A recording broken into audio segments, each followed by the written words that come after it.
Ok, ahí ya estamos grabando. Ok. Y buenas tardes nuevamente a todos los que nos escuchan de toda América Latina. Les damos la cordial bienvenida nuevamente a otro conversatorio de como cada miércoles. El día de hoy el profesor está fuera, está en Colombia, por ahí ya creo que todos sabemos. Y bueno, está dirigiendo también la conversación Jorge Chapas. Tenemos una agenda, así es que como cada miércoles les pedimos que mantengan sus micrófonos en silencio para evitar ruidos o sus conversaciones. Así como los videos también, las cámaras estén apagadas. Le damos la bienvenida a cada uno de ustedes y a Jorge Chapas de Guatemala. Buenas tardes, Jorge. Adelante. ¿Cómo estás? Muy buenas tardes, Eric. Muchas gracias. Muy bien, acá presente en calidad de, bueno, de presidente del Foro Liberal de América Latina y de presidente también del proyecto político Familia Cinco Reformas Guatemala. La más cordial bienvenida para los presentes. Muchos de los cuales son guatemaltecos. A propósito, enhorabuena por David Mendoza, por Carlos Enrique Arenas, por Isaac Meani y por Manuel Figueroa, quien nos escucha desde Jalapa, al oriente del país. Bienvenido también Luis Felipe García. Bienvenido también Diego. No sé de dónde nos escuchas, Diego, de dónde nos visitas. Bienvenidos entonces a esta aula virtual del Centro de Liberalismo Clásico que voy a tener yo hoy el honor de alguna manera, de presidir, digamos, ¿no? En ausencia justamente del profesor Alberto Mansuetti, quien en este momento, suponemos, se encuentra en plena enseñanza en Bogotá, Colombia, junto con el pastor Juan Carlos Varillas. Yo realmente no sé si ellos se conectarán en algún momento de la sesión, pero en todo caso, pues la idea es desarrollar esta sesión para la cual tenemos una agenda, y si logran ellos conectarse, pues seguro nos darán un reporte, un comentario de lo que están desarrollando allá en Colombia. Ya hoy el tercer día de un seminario de capacitación que organizara nuestro amigo Daniel Cordero junto con el pastor Juan Carlos Varillas. Entiendo que el seminario ha sido organizado de lunes a viernes y hoy es, pues bueno, el tercer día, ¿no? Y justamente en este horario. Así que, bueno, en todo caso, la más cordial de las bienvenidas. Es un gusto estar acá con ustedes y hoy poder desarrollar una agenda que hemos planificado con mi amigo David Mendoza, una agenda en la cual hemos tratado de plasmar de alguna manera la propuesta que le hiciéramos al profesor Alberto Mansuetti en el seminario político que tuvimos post tercer foro liberal aquí en Guatemala. Le hicimos ver que de alguna manera faltaba un poco de estructura a nuestras aulas virtuales y bueno, hemos propuesto tres grandes momentos en estas sesiones, ¿no? Un momento de formación, un momento de actualidad y coyuntura y un tercer momento de activismo político, en el cual básicamente compartimos los avances, logros, obstáculos, eh, problemas que estamos teniendo en nuestros países y que eventualmente quisiéramos compartir para que todos los demás podamos también aprender, ¿no? La agenda del día de hoy, entonces, en el momento formativo, eh, intentaremos exponer el tema del mercantilismo a propósito de dos eventos, digamos, regionales, centroamericanos, dicho sea de paso, que pueden servirnos de ejemplo, ¿no? Por ahora, en cuanto al tema del mercantilismo. En el momento de actualidad y coyuntura, de alguna manera vinculado, ¿no? Vamos a tocar el tema de monopolios y sindicatos, específicamente en el sector de la educación, y bueno, sobre cuál es el verdadero papel que debiesen tener los sindicatos, ¿no? Aquí la idea es siempre ofrecer una lectura bajo el lente del liberalismo clásico, una propuesta bajo el lente de las 5 reformas. Y en el tercer momento, pues quisiéramos tener ahí tres digamos, momentos adicionales o 3 presentaciones. Primero que nada, en retrospectiva, hablarles un poco del primer seminario político que nosotros desarrollamos acá en Guatemala, post tercer foro liberal. En las sesiones anteriores del aula virtual no hemos tenido la chance de hablar sobre ello y quisiéramos compartir con ustedes cuáles fueron los temas que abordamos y, bueno, cuál ha sido el resultado de ese evento que tuvimos durante 2 días y medio después del tercer foro liberal de América Latina. Compartir también lo que derivó, ¿no?, de ese primer seminario, que es lo que hemos llamado la Carta de Navegación, y una estructura organizacional que ya estamos también operando de alguna manera aquí en Guatemala. Y luego, si tuviésemos la chance de que el profesor Alberto Mansuetti o Daniel Cordero o el pastor Juan Carlos Varillas se conecten, pues la idea es que nos compartan cuál es el avance de ese seminario, ¿verdad?, en Colombia. Y posteriormente también que participemos los presentes de alguna manera compartiendo si están realizando algún tipo de activismo o si están poniendo en marcha algún plan, alguna acción concreta, que nos la compartan para saber cómo estamos avanzando en otros países del continente, ¿no? Así que esa es la propuesta, más o menos dividir en 3 la sesión, tratando de evacuar los 3 grandes momentos que hemos propuesto para darle una mejor estructura a las sesiones de aula virtual. Así es de que, bueno, nuevamente bienvenidos, se incorporan ya nuevas personas, Dani Ramos, se incorpora también Levent Mazanowski de Guatemala y Oswald Chamagua de El Salvador. Bienvenido, Oswald. Felicitaciones una vez más, Oswald, por esa exposición que hiciste sobre las 5 reformas el viernes pasado en los seminarios de capacitación que está desarrollando el ILE con José Luis Tapia a la cabeza de ese proyecto. Felicitaciones, Oswald, excelente trabajo. Pues bien, no sé si hay algún comentario de entrada que quieran hacer, alguna duda, alguna consulta. Pues, bueno, yo nada más apuntar también que si no tienen micrófono para participar, de su lado derecho de la pantalla o abajo en el celular, ahí viene una parte donde dice chat, para los que recién se empiezan a relacionar con la plataforma de Zoom para poder también participar o expresar ahí algún comentario para conforme se vaya desarrollando la exposición de Jorge, bueno, pues ir ahí también anotando los comentarios o darles la oportunidad de hablar. Entonces, si hay alguna otra duda también, bueno, nada más ese es mi comentario, Jorge.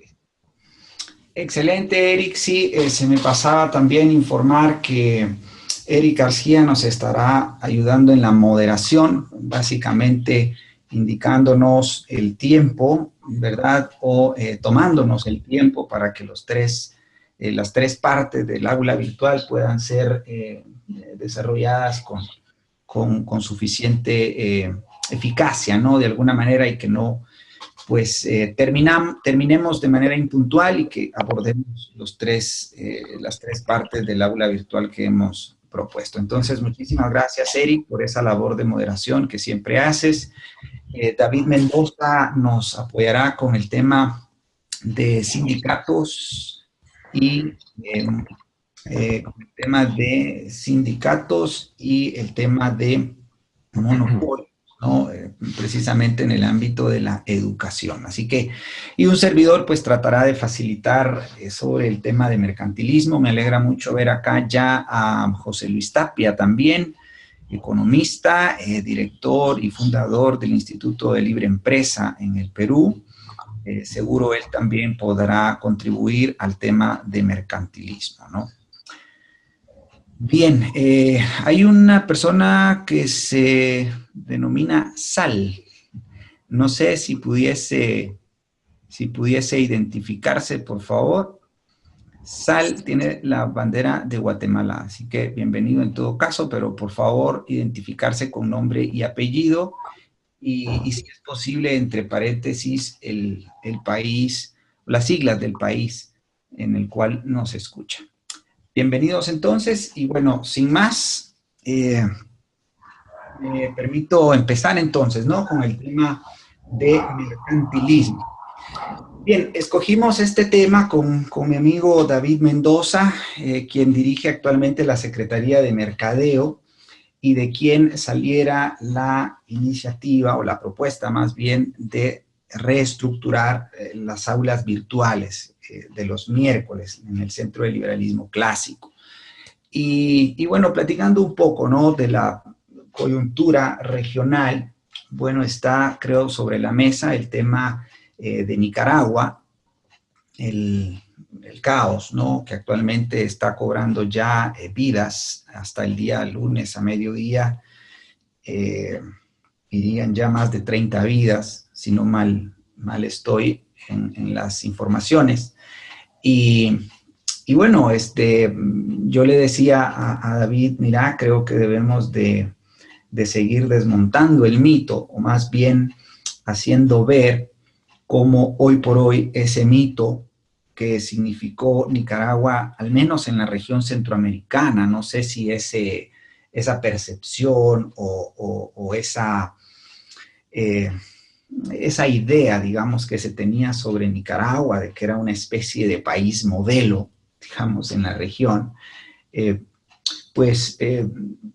porque lo decían algunos empresarios, ¿no? Muchos empresarios, yo sé de paso, muchos empresarios guatemaltecos, hondureños, salvadoreños, migraron a Nicaragua. Quizás hace unos 2 años empieza ese proceso de migración de industrias y de alguna manera se empieza a crear una especie de mito, ¿no?, en torno a Daniel Ortega y compañía.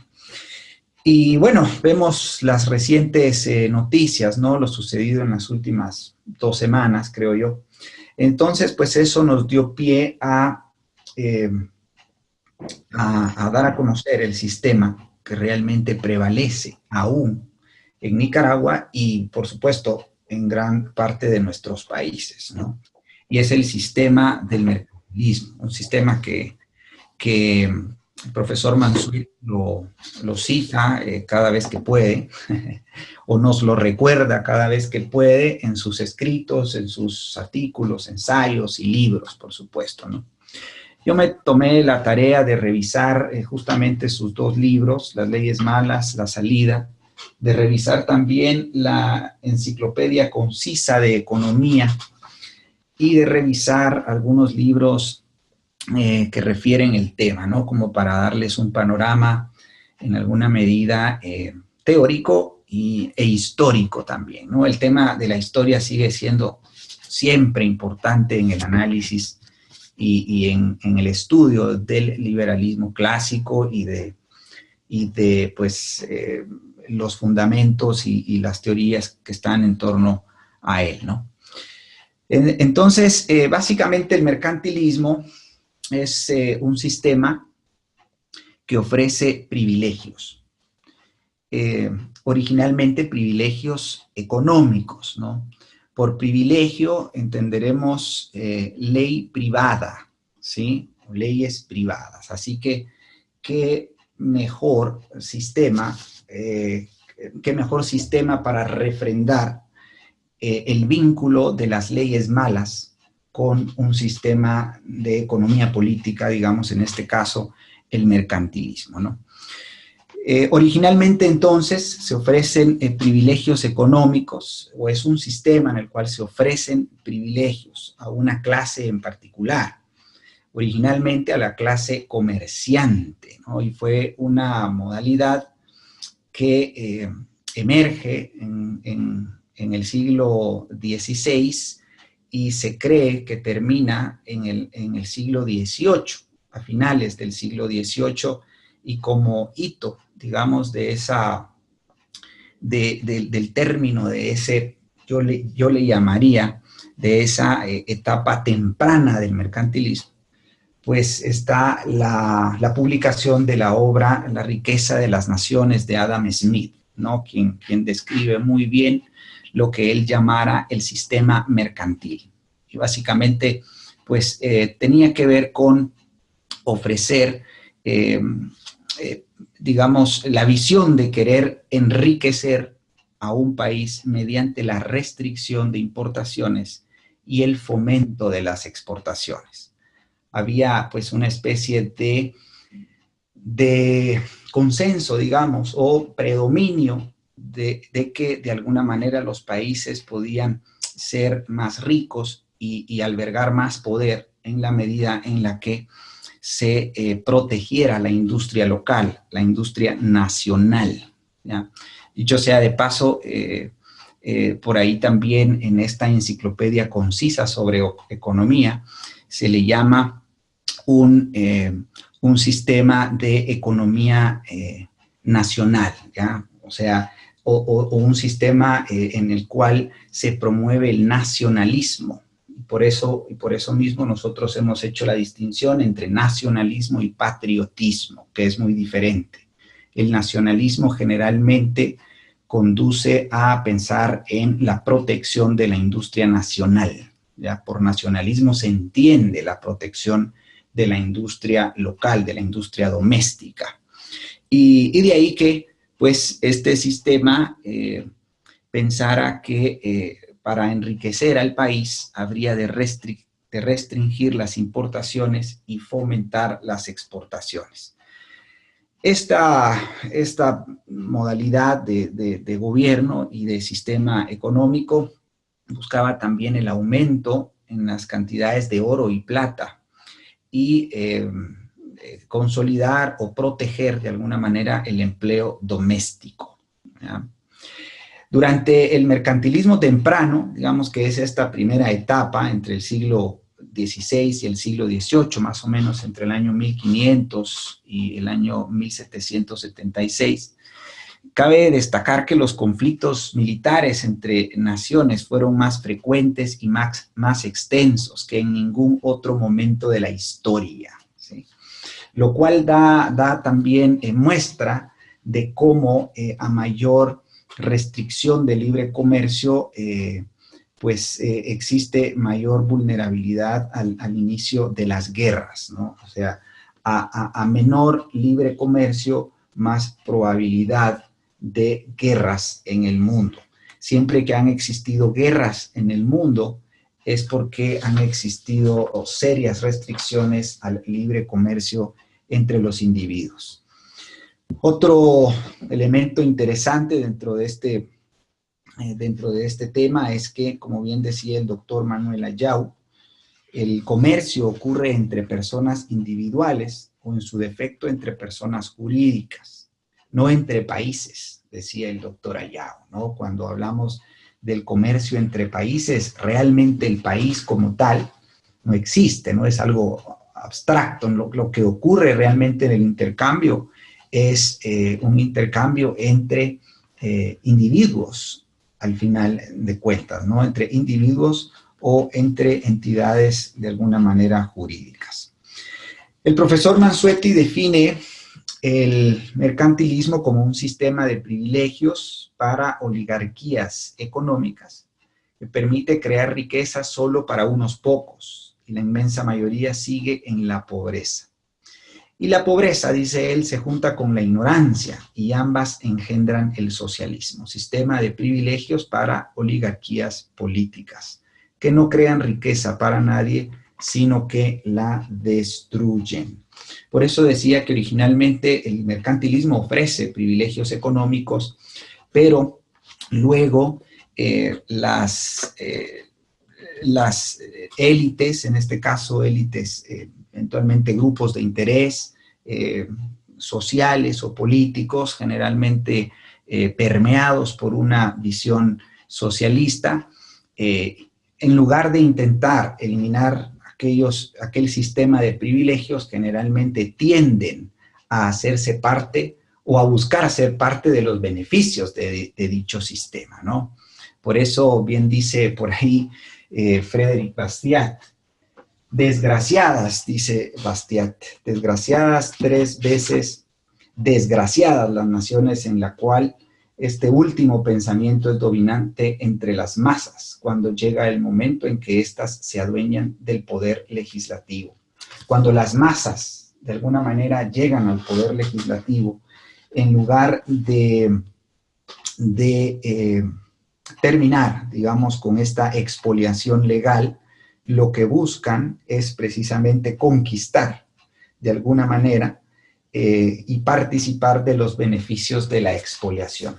Y ahí ocurre lo que el profesor Mansuetti llama muy bien el pacto social, ¿no? Que ocurre en los pasillos de los congresos y de los parlamentos, cuando las oligarquías económicas pactan leyes con las oligarquías políticas a cambio de tal o cual ley que provee subsidios o que provee algún proteccionismo, como digamos algún arancel a la importación.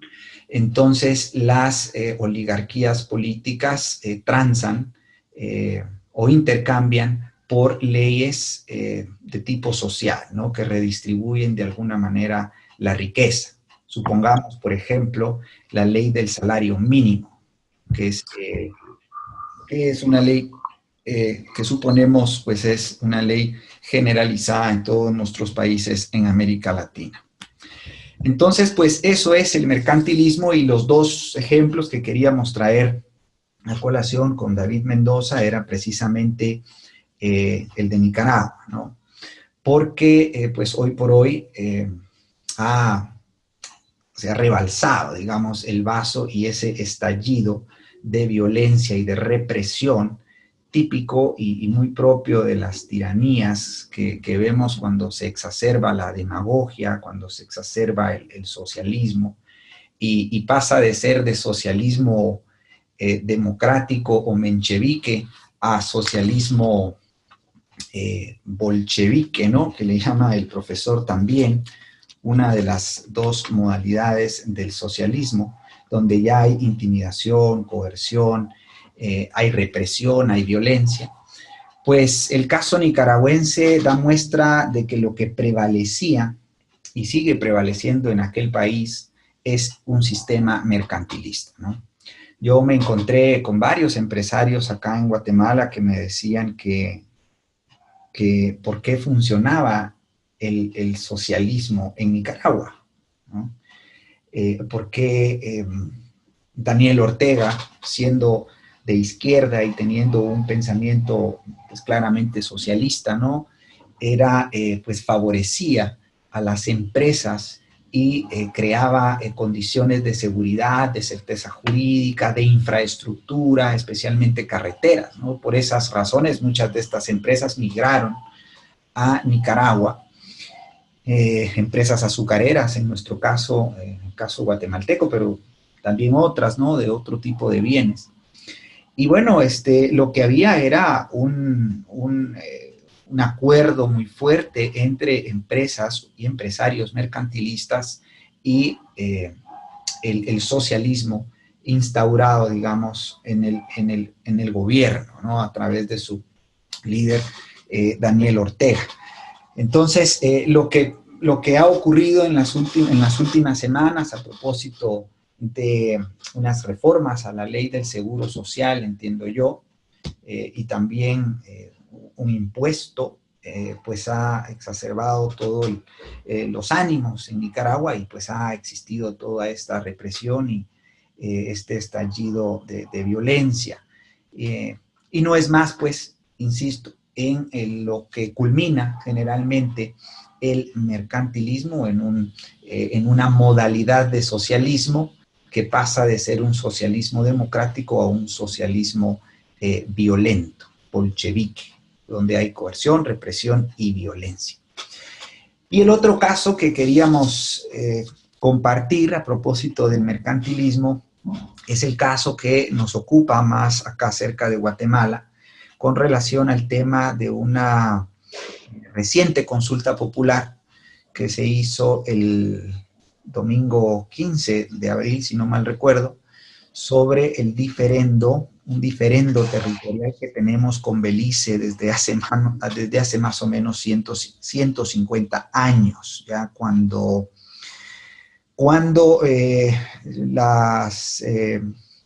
prácticamente las autoridades guatemaltecas, aún en el tiempo de la corona española, pues diera permiso exclusivo a ciertas familias británicas para extraer el palo de tinte. Este palo de tinte ofrecía justamente un tinte rojo que permitía teñir telares. En aquel entonces Francia, Inglaterra y España estaban a la vanguardia de la industria textil, ¿no? Entonces el rey otorgaba por merced real, una concesión generalmente exclusiva y por muchos años de cierta actividad económica. Pues eso es lo que pasó, digamos, a mediados del siglo XIX. En toda la península de Yucatán, ¿verdad? Habían áreas muy específicas, tanto a los españoles como a los ingleses y a los franceses, pues se les permitía extraer este palo de tinte con el permiso del rey, y lo extraían generalmente de las áreas más cercanas a la costa, ¿no? Y bueno, yo pues escribí este artículo porque me llamó mucho la atención, ¿no? La información que encontré, y cómo un navegante y capitán de barco inglés llamado William Dampier, pues hace un relato de las familias, de los apellidos de las familias que tenían acceso a diferentes partes de la península de Yucatán, ¿no? Entre ellas, pues muy probablemente la zona baja o la parte sur de Belice, y que hoy por hoy pues es parte del diferendo territorial.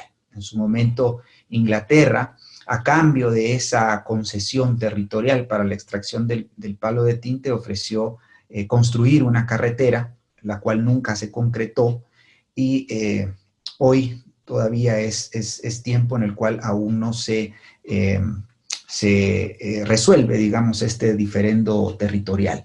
No hay claridad en las fronteras, y eso ha generado pues una serie de acontecimientos. Hace unos 2 años más o menos, la muerte de un niño guatemalteco, si no mal recuerdo, a manos de soldados beliceños.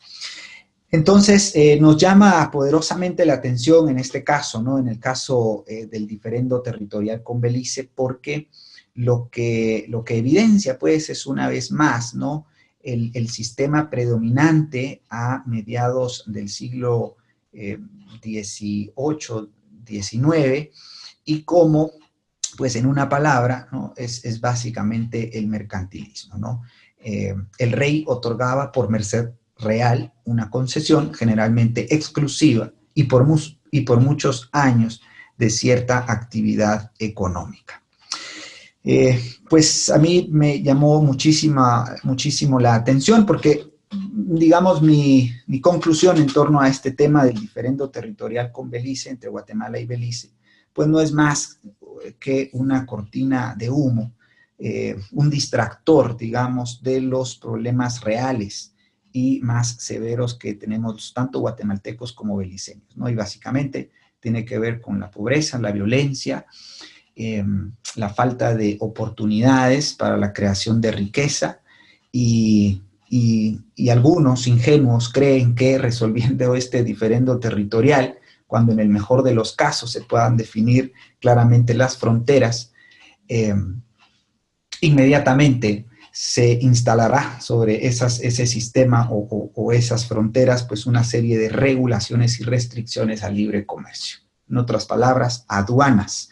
Y eso reprimirá pues el intercambio entre personas individuales y personas jurídicas. Así que aun y cuando la Corte Internacional de Justicia, la cual tardará aproximadamente 5 años para resolver este diferendo territorial, aun y cuando lo resuelva, pues creo que nada o poco cambiará entre los dos países y particularmente entre las condiciones de vida de los habitantes, principalmente aquellos que viven cerca de las fronteras, ¿verdad?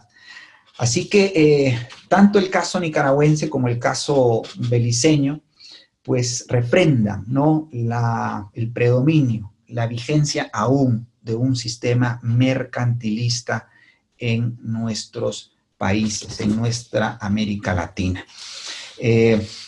Quizás también decir que por mercantilismo, y así lo suelo describir yo cuando pues, me corresponde hablar del tema, ¿no?, lo presento como una modalidad del estatismo, ¿sí?, como una modalidad del estatismo. Y pues justamente el profesor Mansuetti lo presenta de esa manera en su libro Las leyes malas, ¿verdad?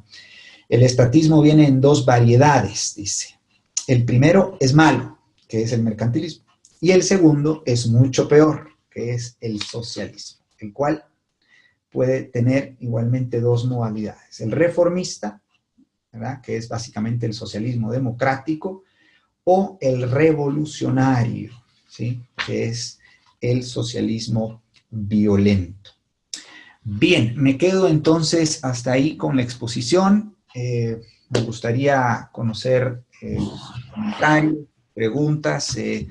Tenemos la presencia de José Luis Tapia, economista, quien seguramente puede ayudarnos a responder y a comentar también este tema.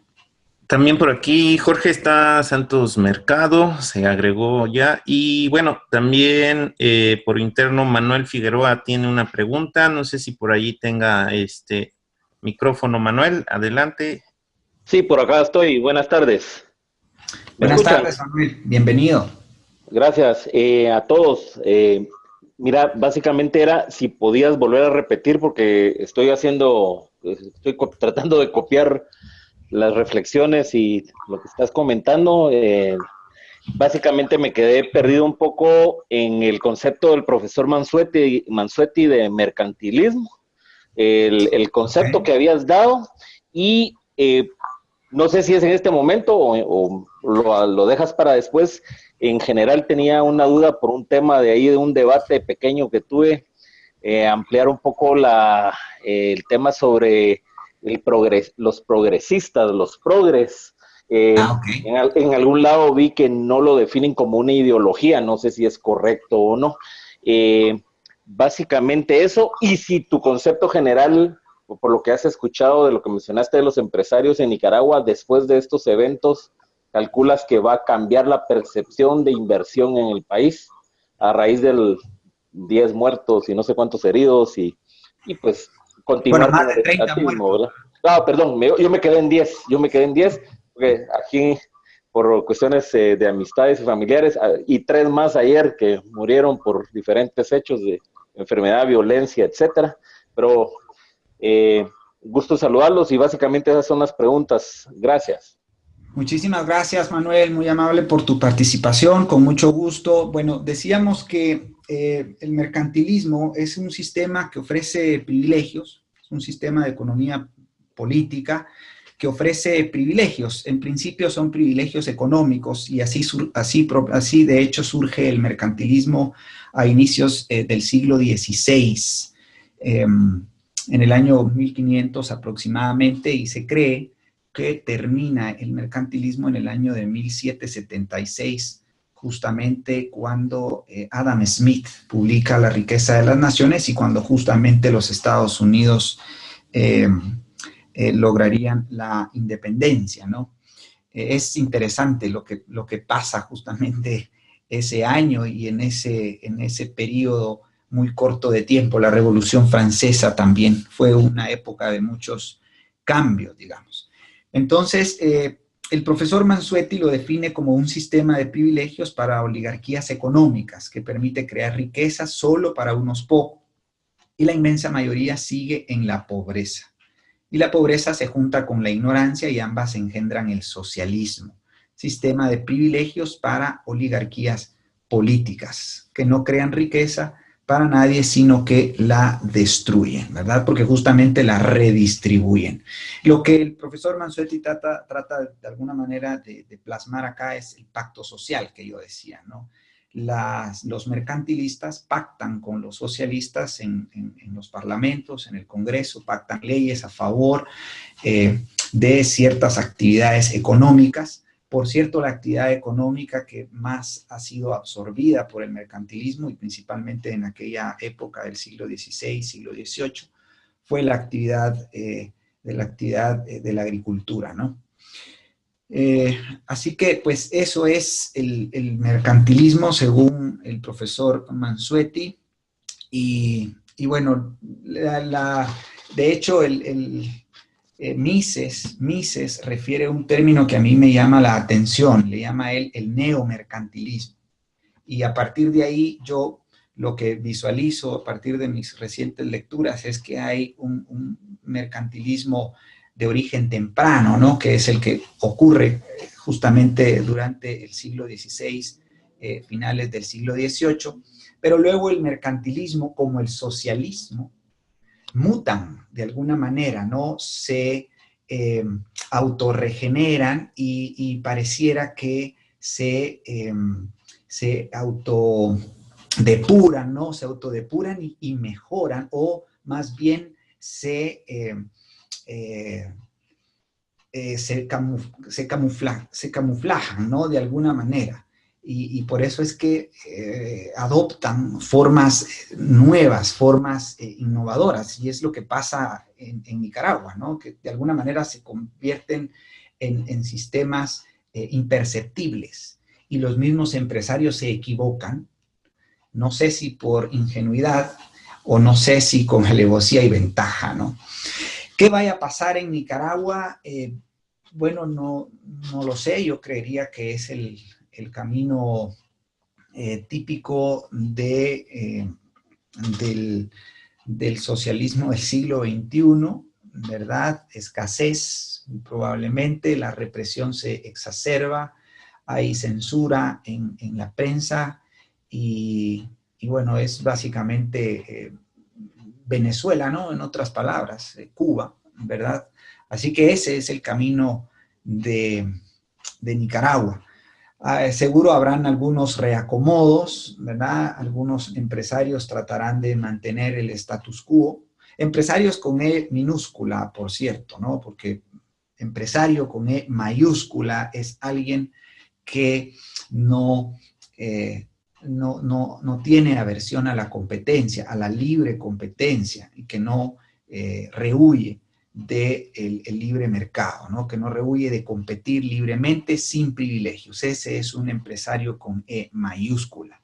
El empresario con E minúscula es ese precisamente que anda buscando subsidios, aranceles, y anda pactando socialmente con socialistas en el Congreso de la República. A propósito, también podríamos decir que los mercantilistas son los que generalmente tipificamos como la derecha mala, la derecha mercantilista, ¿ya? Y la gente suele confundir a esa derecha con la derecha liberal, la que más bien propone un capitalismo liberal o una economía libre, ¿verdad? Recordemos que hay tres grandes sistemas económicos: la economía libre y la economía, en un extremo, la economía libre, laissez-faire, y en el otro extremo, la economía cautiva o restrictiva, ¿no?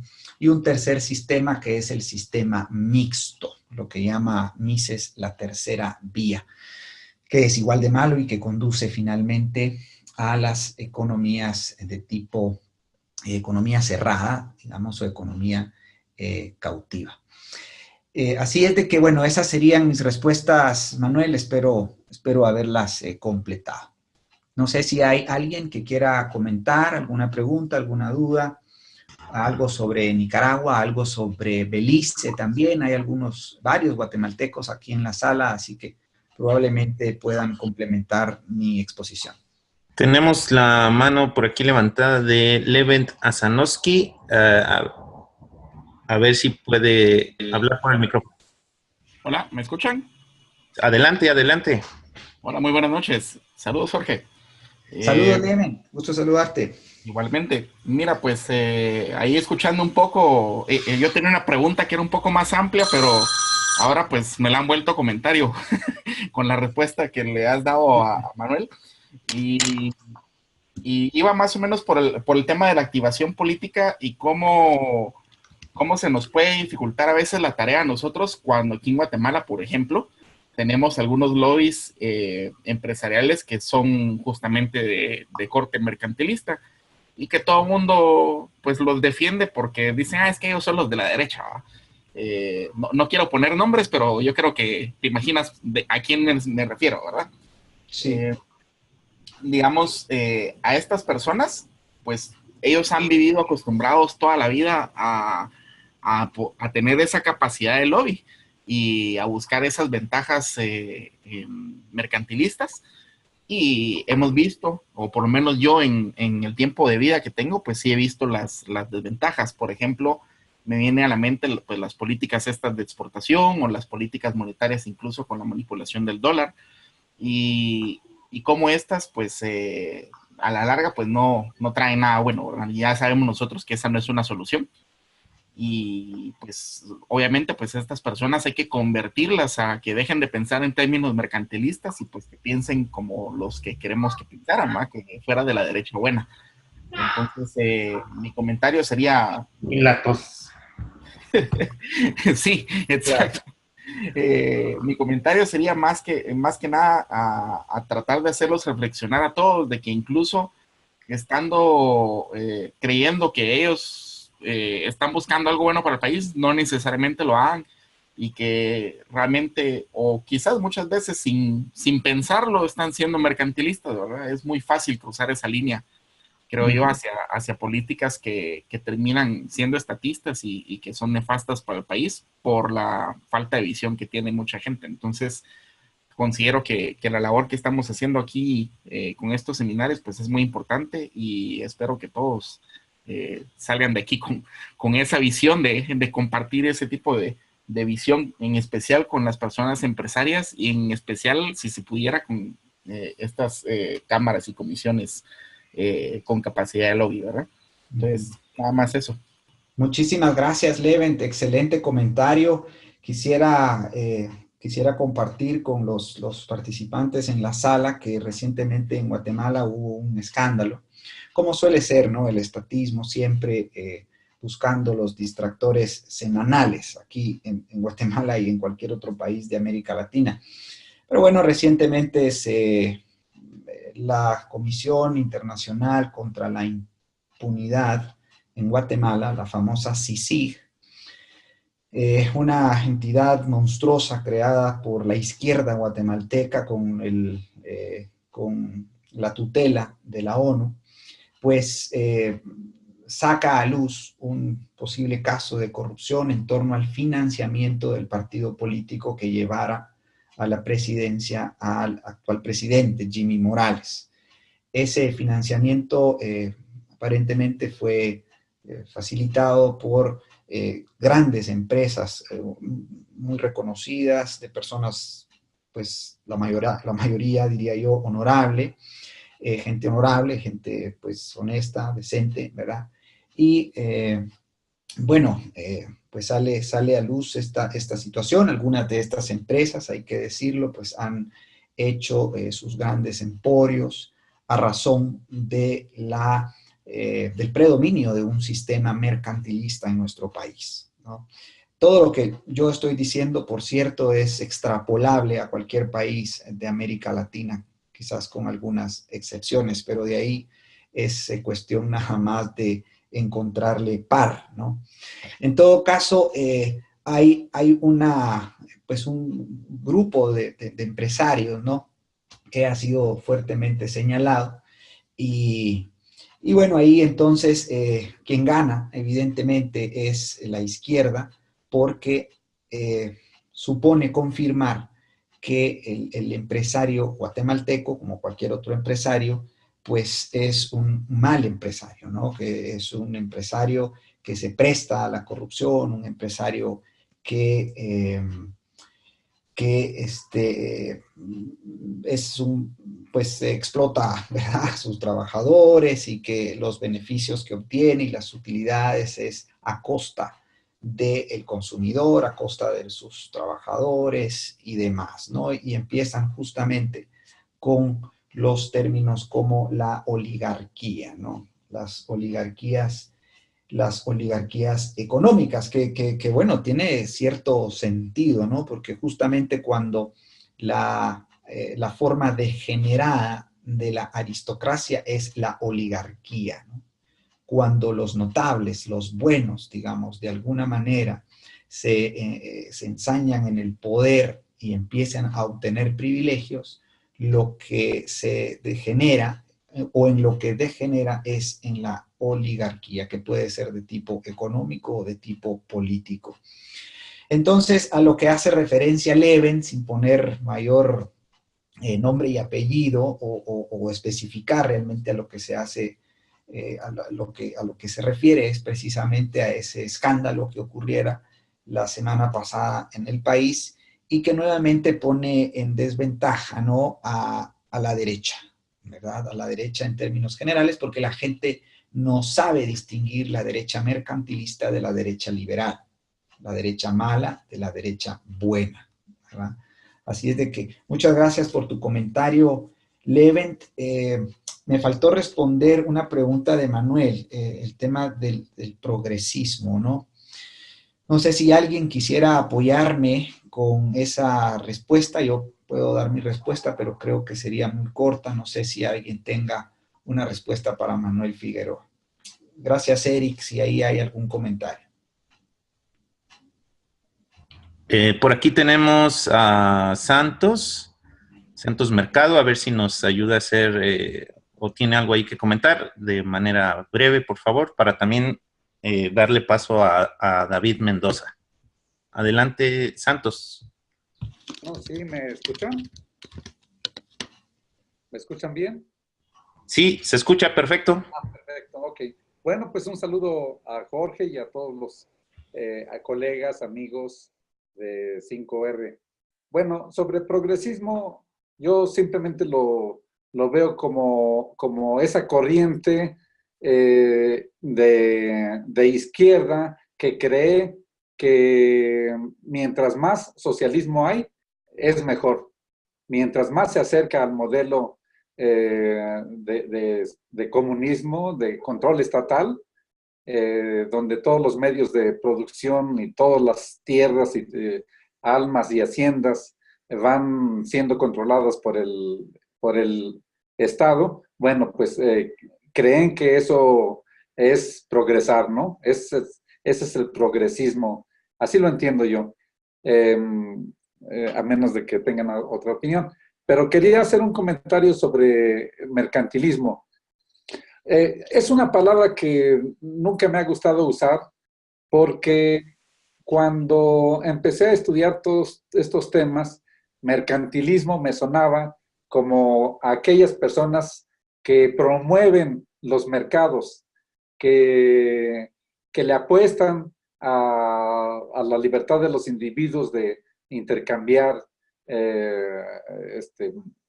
objetos, dinero, hacer comercio, en fin, mercados. Entonces, por supuesto que hasta yo decía, bueno, pues yo sí soy mercantilista, porque promuevo los mercados libres. Y después, bueno, como lo ha definido muy bien Jorge Chapa, mercantilismo en realidad es el privilegio del capitalismo, pero para unos cuantos. Bueno, así definido, pues está bien, todo es un problema de definición. Si así lo definimos, pues así lo debemos usar, lo debemos entender. Pero de todas maneras es una palabra que necesita explicación. A mí me gustaría más evitarla y simplemente decir que cuando se habla de mercantilismo, bueno, en lugar de eso, hablar del privilegio de unos cuantos y que eso, por supuesto, lleva a monopolios y que eso es prácticamente socialismo, que es lo que había en esos países de la Unión Soviética, en donde unas cuantas empresas eran las que se dedicaban a hacer todo para todos y que, por supuesto, es un modelo que falla porque todo se burocratiza, no se logran los precios adecuados, no hay mercado. No hay mercado y es mercantilismo y es socialismo. Entonces, me gustaría evitar lo más posible esa palabra. No sé qué opinan ustedes. Y gracias, un saludo a todos. ¿Me permite, Eric? Sí, ahora sí, para cerrar, nada más ahí comentar eso. Ok, muchísimas gracias, profesor Mercado, muy amable por su participación y su contribución. Yo coincido en parte, ¿no? Coincido en la parte de que sí, básicamente desde la acepción meramente del término, ¿no? Mercantil, pues justamente viene de mercados, viene de comerciantes, y desde ese punto de vista, pues pudiésemos pensar en que somos mercantilistas, pero realmente cuando nos referimos a mercantilismo, nos referimos precisamente a la acepción del término en su calidad de corriente de pensamiento. Y esa corriente de pensamiento, bueno, se reconoce desde Adam Smith, ¿no? O sea, no es algo un término que hemos acuñado nosotros, sino es un término el cual tiene un uso universal, digamos, y al cual yo personalmente sí preferiría recurrir para tipificar a ese sistema de privilegios. Pero ese es mi comentario muy particular. En todo caso, muchas gracias, profesor Mercado, por su comentario, muy amable. Ok, bueno, pues vamos a dar paso a la segunda sección con David Mendoza. No sé si ya estés listo por ahí, David. Vamos a poder seguir comentando estos temas, ya sea dentro de los grupos del chat o en posteriores conversatorios. No sé si estás por ahí, David. Sí, ya estoy por acá. No sé si me escuchan bien. Excelente, perfecto. Te escuchamos. Ok. Muchas gracias. Pues buenas noches a todos. Muchas gracias por el espacio y su participación.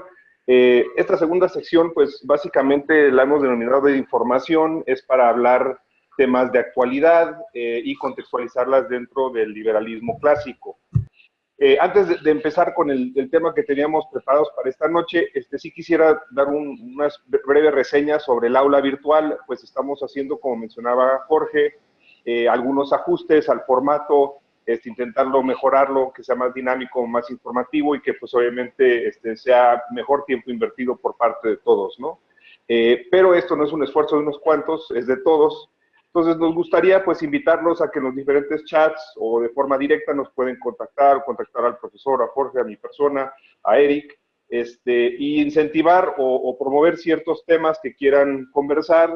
Tal vez a ustedes tienen interés en exponer algún tema, y también pues intentar enriquecer un poco esta experiencia, ¿no? Entonces sí queríamos invitarlos, al igual que pues recibir su retroalimentación sobre el formato, sobre el contenido, sobre el dinamismo que se está dando en el conversatorio y ver si pues logramos irlo mejorando y puliendo el modelo, ¿no? Para que sea algo enriquecedor para todos.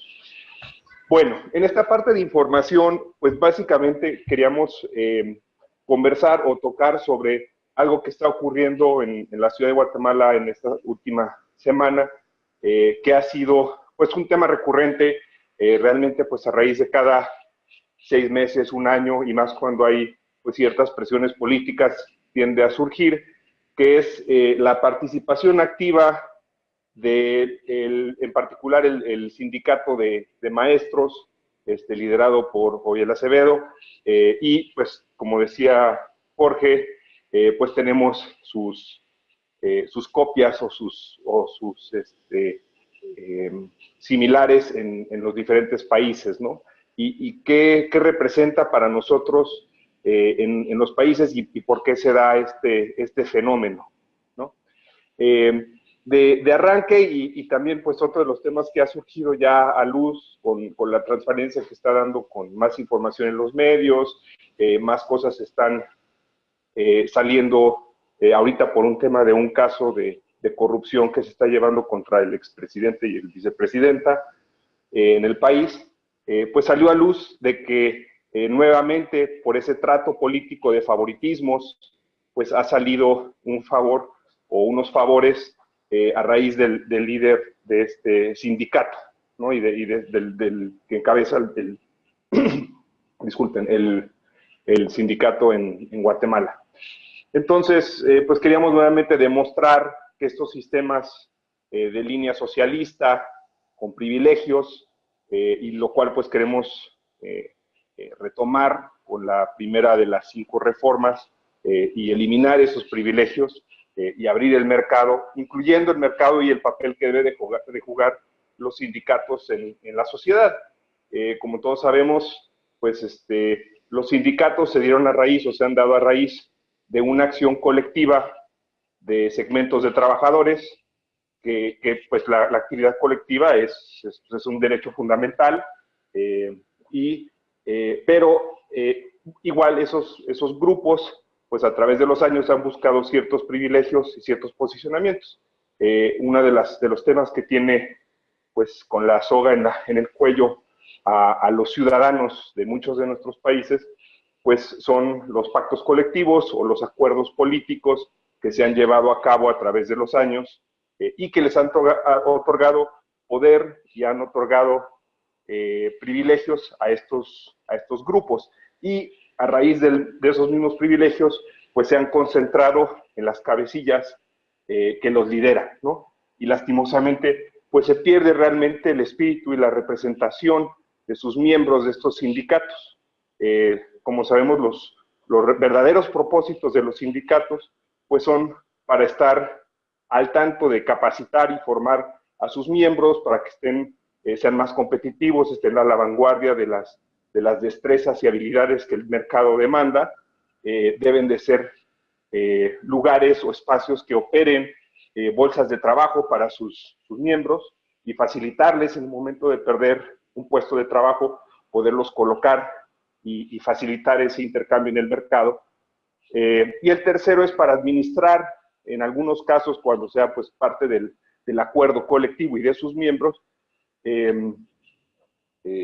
fondos de pensiones, que nuevamente son fondos de pensiones privados de los miembros de esos sindicatos, no son pensiones públicas, ¿no?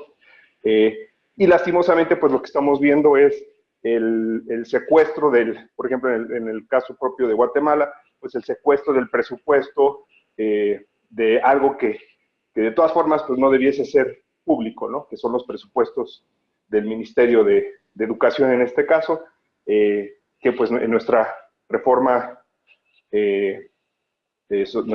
sociales, pues la idea es invertir el modelo temporalmente para que no sea la oferta, sino sea a través de la demanda y que el mercado dictamine cómo se debe de brindar la educación en el mercado, ¿no? Como un modelo de transición.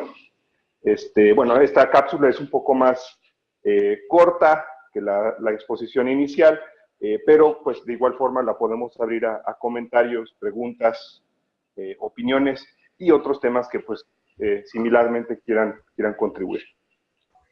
Ok, de acuerdo, David. Pues bueno, si quiere alguien participar por allí en el chat o alzando la mano, pues considero yo que este tema de los sindicatos, aquí en México tenemos varios sindicatos del petróleo, sindicatos de la Comisión Federal de Electricidad, sindicatos de la educación, y definitivamente la cura es el libre mercado, ¿no? Cuando te empiezan a manejar hay privilegios por el poder político que tienen los sindicatos, bueno, pues es porque hay esa relación, ¿no? Esa relación mercantilista de privilegios que ya nos decía Jorge, ¿no? Es algo que así concibo, pero definitivamente la cura es el libre mercado no solamente para que haya empresas, sino también libre mercado laboral, lo entiendo de esa manera, ¿no?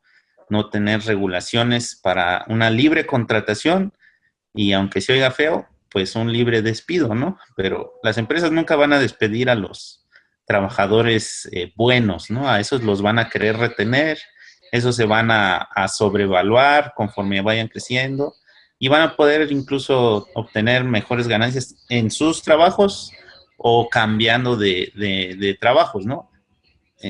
Así lo entiendo yo, David, también. No sé si por ahí Sí. hay alguien que quiera comentar. No, gracias por tu aporte, Eric. Pues solo complementando es un poco, o sea, la idea también es de que los mismos sindicatos compitan, porque no es forzoso que un trabajador se agremie al sindicato. O sea, debe de ser que el sindicato compita por la participación, porque, digamos, el afiliado al sindicato no está ahí por gusto, le representa un costo. O sea, cuesta ser miembro de un sindicato. Y un sindicato, Sí, así a raíz de es. ese costo, debiese dar algún beneficio percibible. Y si no lo está percibiendo, entonces pues la persona es libre de retirarse. Lastimosamente, en muchos de estos ejemplos, y más en el sector público, sí hay casos donde es, ya sea estrictamente forzoso, o si no lo podremos decir forcivoluntariamente, tienes que afiliarte a los sindicatos, ¿no? Simplemente por el poder político que a través de los años se han logrado, y nuevamente es a raíz de esos favores que se han dado y que pues lastimosamente corrompen el mercado libre, ¿no?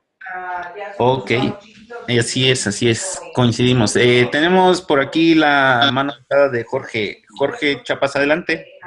Muchas gracias, Eric. Muchas gracias, David. Excelente. Antes que nada, me gustaría también invitar al doctor, el profesor Santos Mercado, para que luego de mi intervención nos pueda ampliar el tema. Él es un experto en el tema educativo y ha sido uno de los grandes paladines en América Latina en el tema de la privatización de la educación, ¿no? Pero antes quisiera comentar que David Mendoza sugería también este tema para el día de hoy, en parte a propósito de que el día de ayer, martes 24 de abril, se diera una manifestación masiva, ¿no?, por maestros que pertenecen a uno de los 16 o 13 sindicatos que tiene el sector de la educación estatal en Guatemala. O sea, son alrededor de 16 sindicatos, ¿ya? Este personaje que él menciona, Joviel Acevedo, es el líder sindical de uno de esos sindicatos y él aglutina y ha volcado, digamos, alrededor de 3 o 4 sindicatos en torno a sus exigencias, ¿no?, que son exigencias socialistas y de tipo bueno, socialista, ¿no?, estatización de la educación. Perdón, mil disculpas, debo abrir acá, permítanme.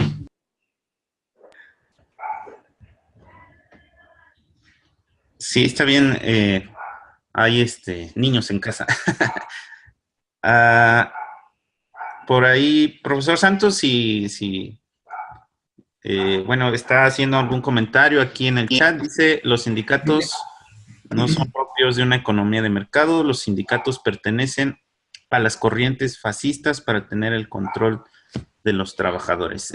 Sí, adelante, Jorge. Sí, gracias, Eric. Mil disculpas a todos. Bueno, cabalmente a eso iba, ¿no? Y es que el profesor Mansuetti nos ha enseñado que los sindicatos al final sí tienen una función natural, digamos, bajo un sistema de gobierno limitado, de mercados libres y de propiedad privada. Y esas tres funciones son el de la capacitación número 1, el de las bolsas de trabajo y el de los fondos de pensión, ¿sí?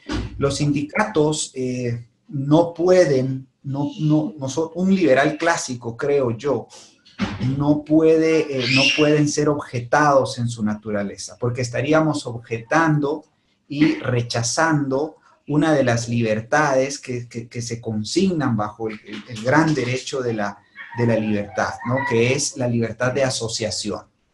Así que estar en contra de los sindicatos o estar en contra de la libre asociación bajo estos términos, creo yo que atenta contra el liberalismo clásico y contra los principios del liberalismo clásico, ¿ya? Entonces, quería recurrir, bueno, en que en casi todos nuestros países hay leyes de sindicatos, ¿verdad? Y a esas leyes creo que hay que revisarles y hay que someterles a un estricto régimen de salvaguarda, ¿no? O de protección de los derechos individuales. La agremiación o la adherencia a un sindicato no puede ser obligatoria y no pueden convertirse en pequeños feudos y pequeños feudos de privilegiados, ¿no? Porque al final son privilegiados políticos que justamente crean competencia desleal. Pero en todo caso, yo no sé si haya más bien que derogar estas leyes sindicales o simplemente, bueno, afincarlas, digámoslo así, a los principios de mercado libre y salvaguardando el derecho de libertad de asociación. Pero en todo caso me gustaría escuchar al profesor Santos Mercado, que por ahí opina en texto. No sé, Eric, si es posible. ¿Voy? Adelante, profesor. Ok, gracias a todos. Mira, yo antes me dedicaba, cuando yo era comunista, izquierdista, marxista, me dedicaba a hacer sindicatos. Así que los conocí desde las entrañas. Y solo hasta que encontré las lecturas liberales, Hayek, Mises, Rothbard, Hazlitt, etc., pude entender la verdadera naturaleza de los sindicatos. Yo creo que como liberales podríamos aceptar la existencia de los sindicatos como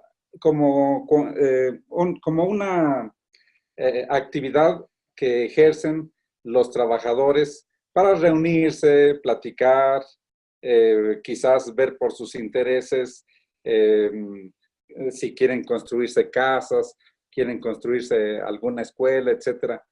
El problema es que así no se han limitado a esas actividades los sindicatos, sino que han sido organismos de coacción hacia los trabajadores, perdón, hacia los patrones y a la vez hacia los trabajadores. Hacia los patrones porque los líderes sindicales primero se arrogan el derecho de decidir qué es lo que quieren los trabajadores y uniforman a todos diciendo, queremos un 20% de aumento para todos. O sea, ¿cómo que para todos? No todos los trabajadores son iguales, pero en fin, se arrogan ese derecho. Y luego avientan a los trabajadores para ir en contra del patrón, del empresario.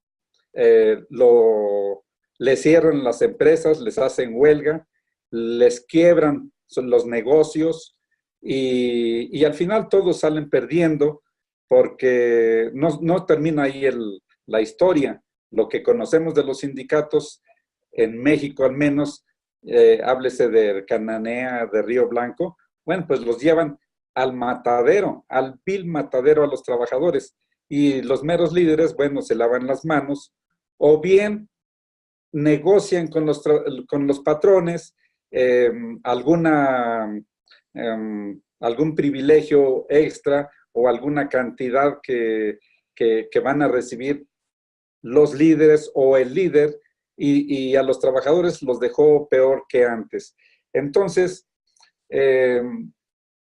cuando me tocaba hacer sindicatos, pude darme cuenta de que en realidad eso de la democracia sindical es una utopía, porque uno se reunía en pequeño grupo para decidir qué es lo que debían decidir las asambleas.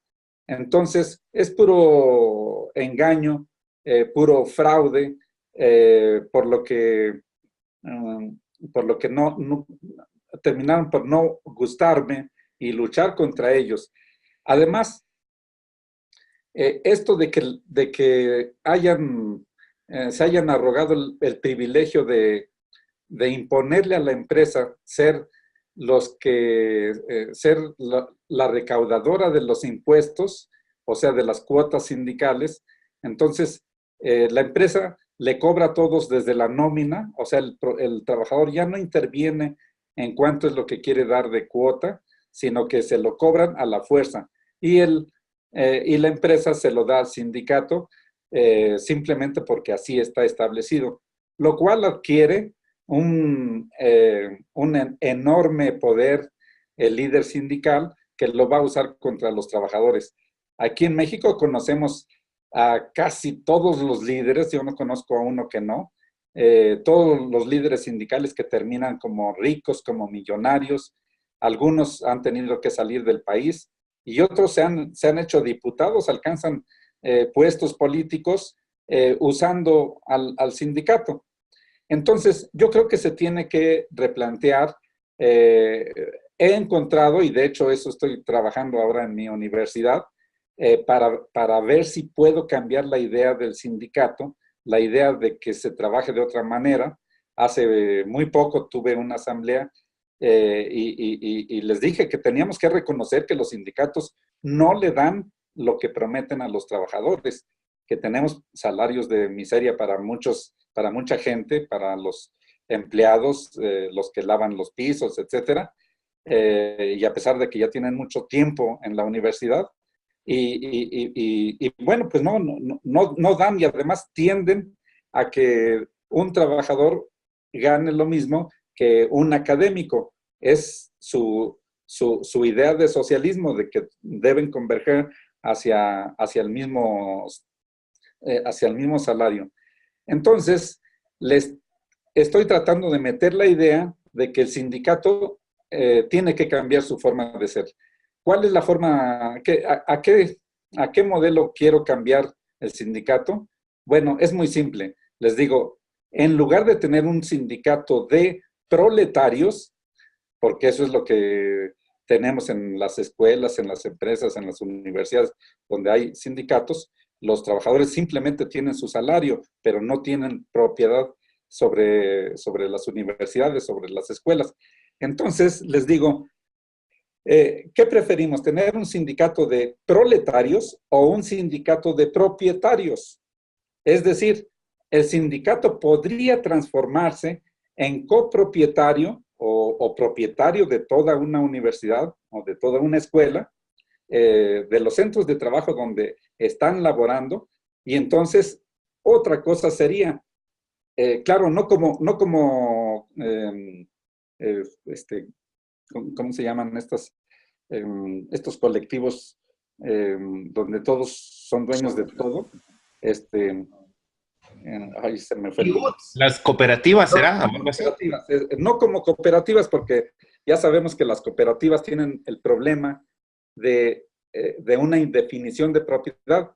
No, los trabajadores de una universidad o de alguna empresa del Estado o de otras empresas particulares podrían ser accionistas, y eso es lo que estoy tratando de impulsar, que los trabajadores compremos las universidades, que los profesores que ahí laboremos, profesores, trabajadores administrativos, le digamos al gobierno, véndenos esta institución, y entonces la vamos a manejar como empresa privada que busca ganancia, que busca el lucro, y que para lograr nuestros objetivos tenemos que dar buenos servicios a los estudiantes, ofrecerles una educación que realmente sirva, no como el fraude que tenemos en nuestras universidades, que nada más los educamos para ser empleados, para ser soldados, y por supuesto un país donde todos quieren ser soldados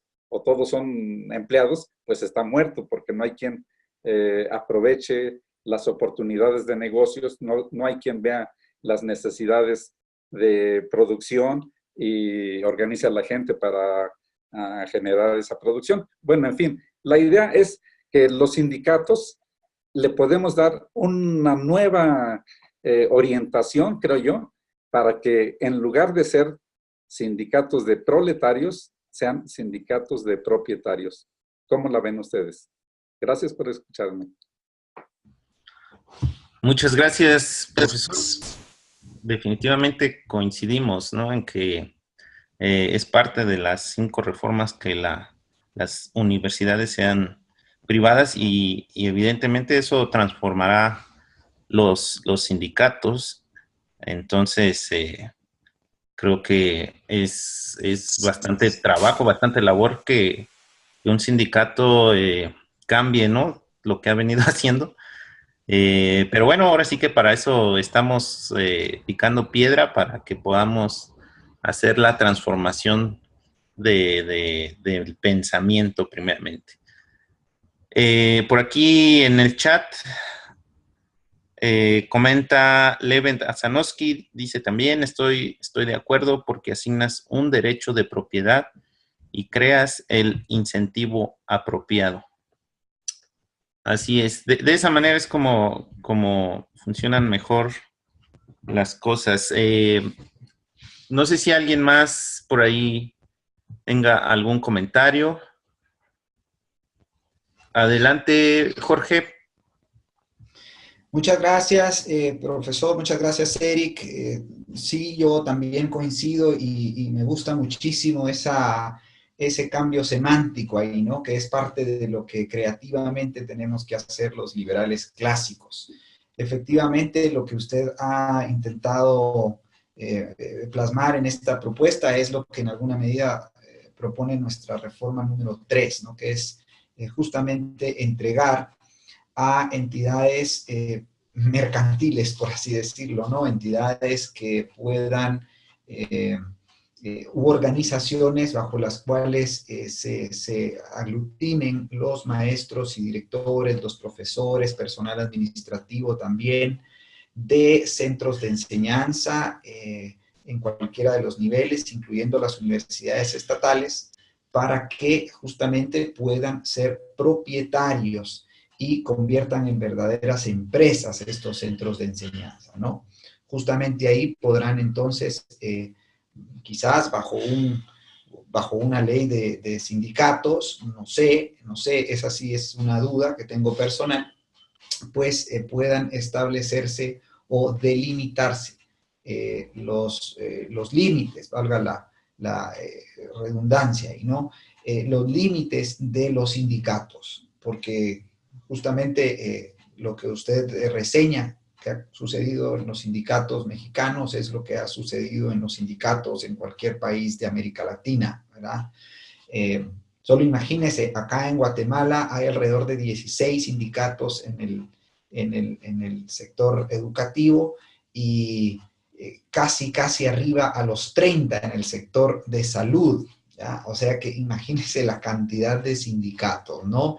Sería interesante ver si ahí hay el sindicalismo, al menos en América, en Guatemala, como yo lo conozco, pero insisto, es extrapolable a cualquier país de la región. Justamente ha sido permeado por el socialismo marxista, ¿no? Claramente marxista, ¿no? Ellos eran vistos como proletarios, justamente, ¿no? En la década de los 40 en Guatemala se exacerbó, y justamente uno de los que es muy afamado acá en Guatemala como uno de los mejores presidentes de la historia del país, el doctor Juan José Arévalo, fue quien diera la fuerza a los sindicatos, quienes de alguna manera les preparara el terreno para que luego, en la administración que le siguiera, la administración de Jacobo Arbenz, socialista y marxista de pura cepa, ¿no? Se exacerbara, digamos, y se le otorgaran todos los derechos y privilegios que usted justamente bien señala, ¿no? Y desde ese entonces, estoy hablando desde 1951 a la fecha, o sea, ¿qué? 60, 70 años, pues los sindicatos han sido justamente estos espacios donde se crean estos privilegios políticos, ¿no?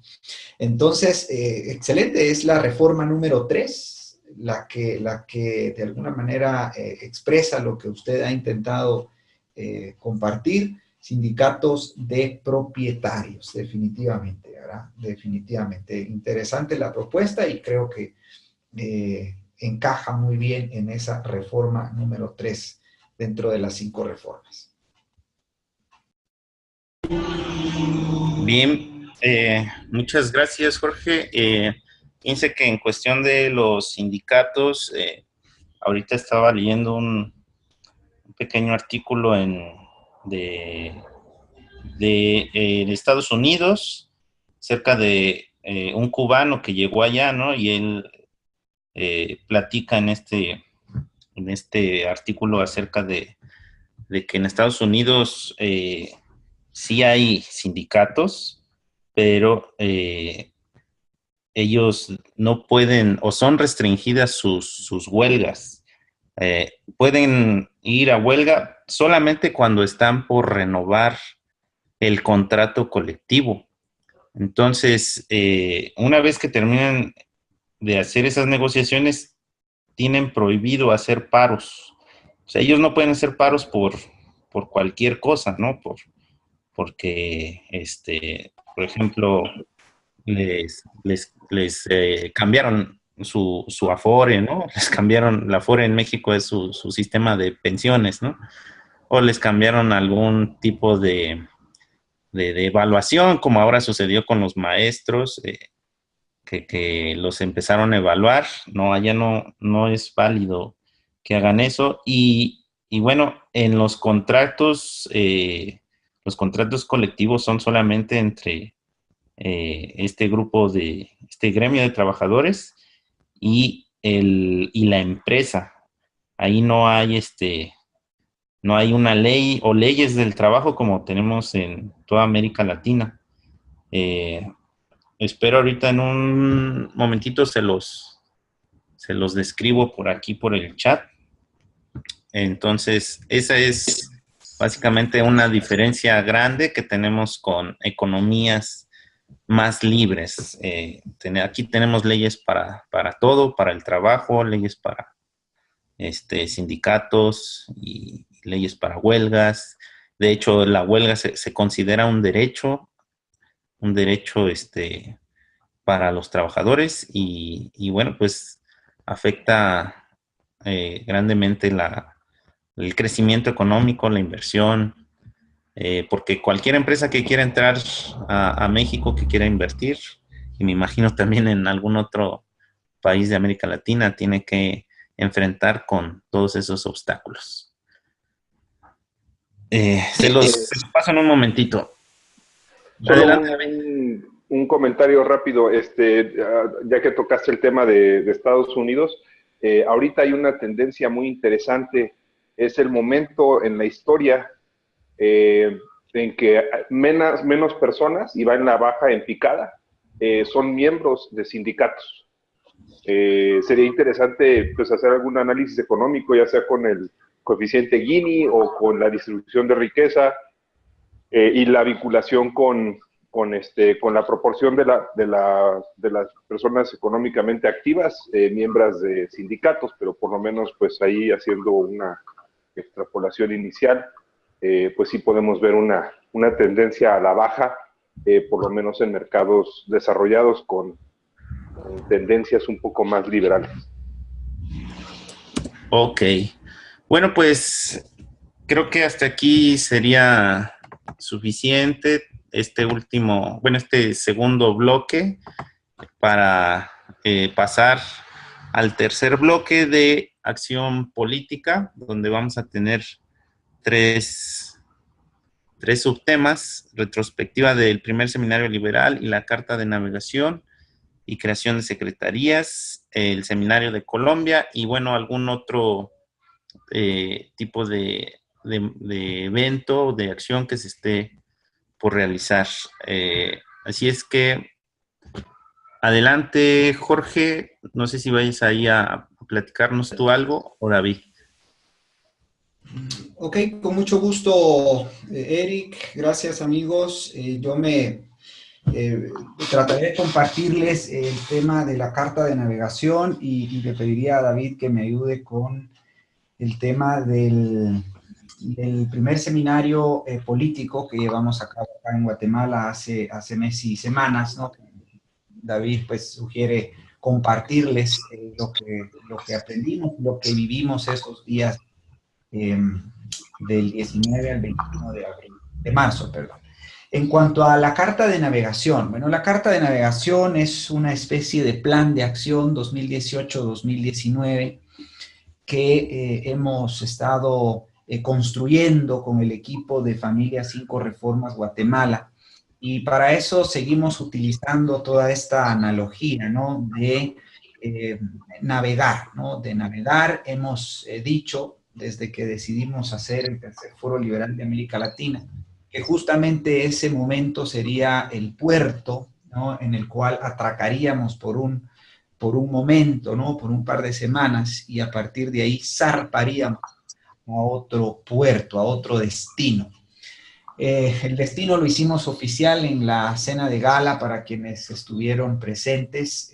Lanzamos oficialmente nuestra intención de crear el partido político Familia, y un servidor de ustedes hiciera oficial su aspiración a ser diputado al Congreso de la República, un diputado de derecha, liberal, por cierto, de la derecha buena.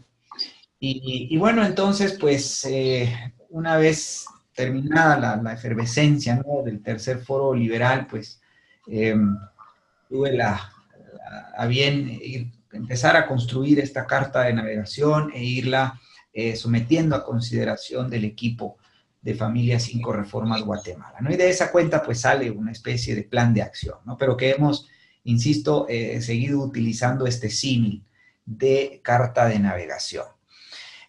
Guatemala está probando un modelo de gestión, digamos, un modelo de gestión en la acción política, ¿verdad? Y ese modelo es la creación de una asociación, de una figura legal tipo asociación, ¿sí? Que es la Asociación 5 Reformas Guatemala. Existe jurídicamente, contablemente, tiene un estatuto, ha sido creada legalmente para tal fin. El objetivo de las asociaciones, ya que el Código Civil les prescribe una serie de funciones y básicamente las centra en el tema educativo.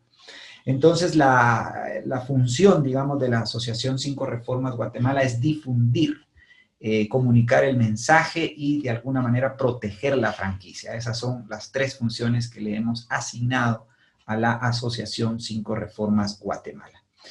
Y la asociación como tal constituye una carabela, ¿sí? Una carabela, una embarcación, digamos, en este gran concepto de navegar, digamos, en este océano de la política. La otra carabela la constituye el partido político Familia, en formación, aún no formado, sino en formación, ¿no? En realidad vamos sobre dos carabelas, pero somos el mismo equipo, ¿no? Somos la misma tripulación, ¿sí?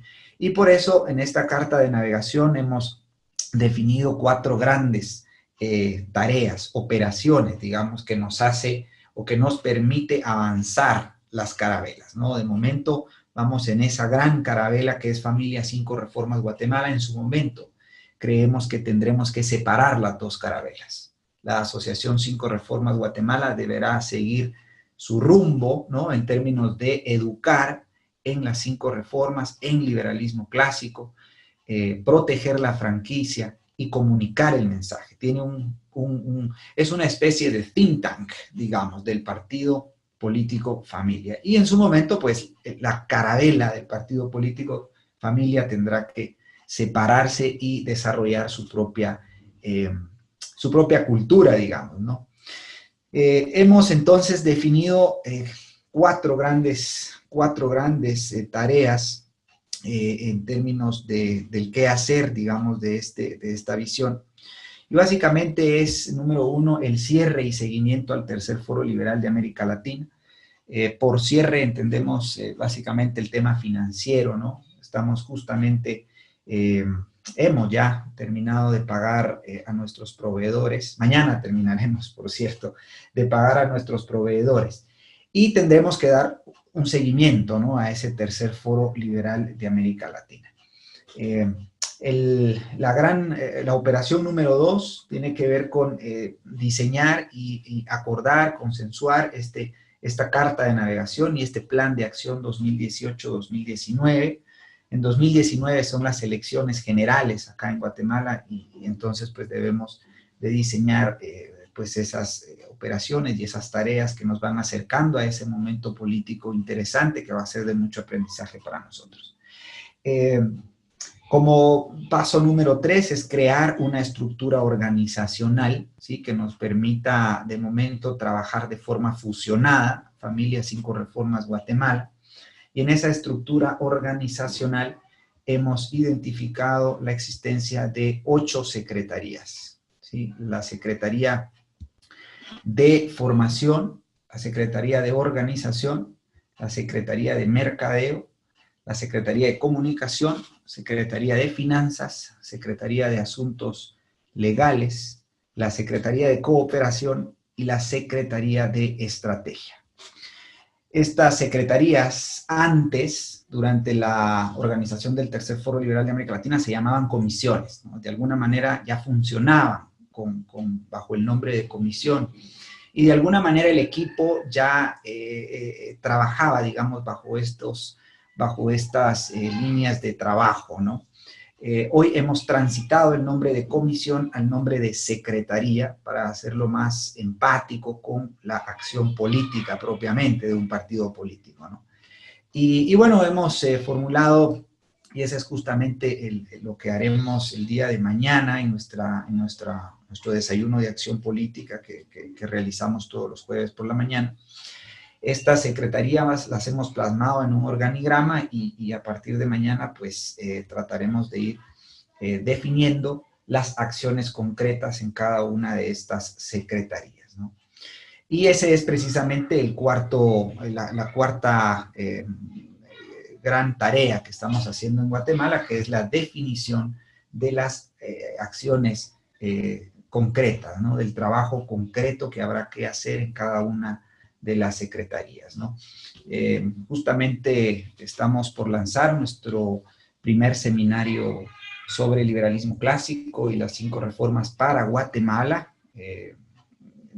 casi con grado de exclusividad, digamos, para nuestro país, y ahí estamos haciendo un empalme bien interesante con la Secretaría de Mercadeo, con la Secretaría de Comunicación, con la Secretaría de Organización también. Así es de que eso es lo que tiene que ver con la carta de navegación y bueno, básicamente con lo que estamos haciendo en Guatemala. Se los compartimos pues con toda humildad para que vean, ¿verdad? Nos den también sus comentarios o sugerencias de mejora y bueno, pues básicamente eso es lo que tengo para compartirles en cuanto a la carta de navegación y la estructura organizacional. No sé, David, si nos puedes ayudar con el tema del seminario o si hay algún comentario, alguna pregunta, con mucho gusto a la hora. Ok, no sé si hay alguna pregunta, si no, pues les puedo dar unas breves palabras sobre el seminario. Yo sí tengo una pregunta, David y Jorge. ¿Me escuchan? Gracias. Sí, pero con todo el aprecio, con todo, es un comentario, esa visión que Jorge y el equipo al que me honro en pertenecer, lo veo muy bien. O sea, tener estas 4 tareas son realmente una carta de navegación. Está muy bien el símil que se está utilizando, porque hoy de fútbol no quiero hablar. Y realmente lo único, Jorge, ¿no consideras que son muchas secretarías o que se pudiera mezclar entre ellas, tal vez? Porque no sé que es a lo interno de 5 reformas, esto no va a pasar al público, pero me da la sensación de un poco de burocracia. Solo es un comentario que pues quedará así como tal. No estoy pidiendo un cambio, pero tal vez ver la posibilidad de manejar un poquito menos secretarías. Únicamente felicitarlos y agradecerles por estar ahí. Gracias. Muchas gracias, Manuel. Bueno, mira, primero que nada, quedan 90 minutos. Tranquilo, ¿sí? Quedan 90 minutos. Ya saber. Manuel Neuer Figueroa. Bueno, mira, justamente lo analizamos la semana pasada, ¿no? Y había un tanto de esta percepción. Sin embargo, yo estoy convencido de que cada una de estas secretarías, pues, son útiles, son funcionales. No hay que temerle, digamos, a la burocracia per se, hay que temerle a la burocracia excesiva, ¿no? En cuanto y en tanto veas el organigrama, realmente, o sea, veas el diagrama en el cual se interrelacionan, porque justamente formación y organización van muy de la mano, ¿sí? Comunicación, mercadeo y comunicación también. De hecho, hemos tratado de seguir la lógica FOPRA, ¿sí? Por ejemplo, formación y organización, los significados de la F y de la O están, digamos, plasmadas en una secretaría que de momento podemos ir, digamos, trabajando de forma conjunta, pero va a haber un momento en la Secretaría de Organización que va a ser una secretaría que requiere de un equipo de trabajo muy fuerte, muy serio, va a requerir mucho esfuerzo, recursos, tiempo, etcétera, ¿no? Porque es la secretaría que se encargará de desarrollar las asambleas ordinarias, las asambleas extraordinarias, las asambleas a nivel municipal, a nivel departamental, o sea, ahí en la Secretaría de Organización se incluye la tarea del reclutamiento, ¿sí? La tarea del reclutamiento. Y la P de propaganda está inmersa o se traduce, digamos, se plasma a través de las secretarías de mercadeo y comunicación, que de alguna manera son roles diferentes, ¿no? Una cosa es empaquetar los productos, que es lo que nos está ayudando a hacer muy bien David Mendoza, y otra cosa es darles publicidad, ¿no? Sacarlos a la venta, mostrarlos, ¿sí? Y comunicarlos, ¿sí? Y ahí hay todo un trabajo en temas de plataformas electrónicas, redes sociales, relaciones públicas, prensa, etcétera. Entonces, los liderazgos también en el equipo van como pidiendo su espacio, ¿no? Eso es lo que yo interpreto en mi calidad de, digamos, de líder del proyecto, ¿no?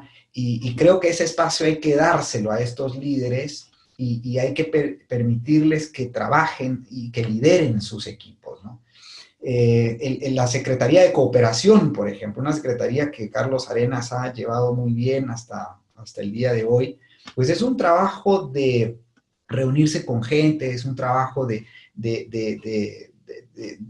conocer prospectos, de analizar potenciales alianzas, o sea, es un trabajo específico también, ¿no? Y que tiene, cuyo líder, digamos, requiere de ciertos dones, de ciertos talentos. Entonces, no la veo como una secretaría que no sea necesaria, ¿ya?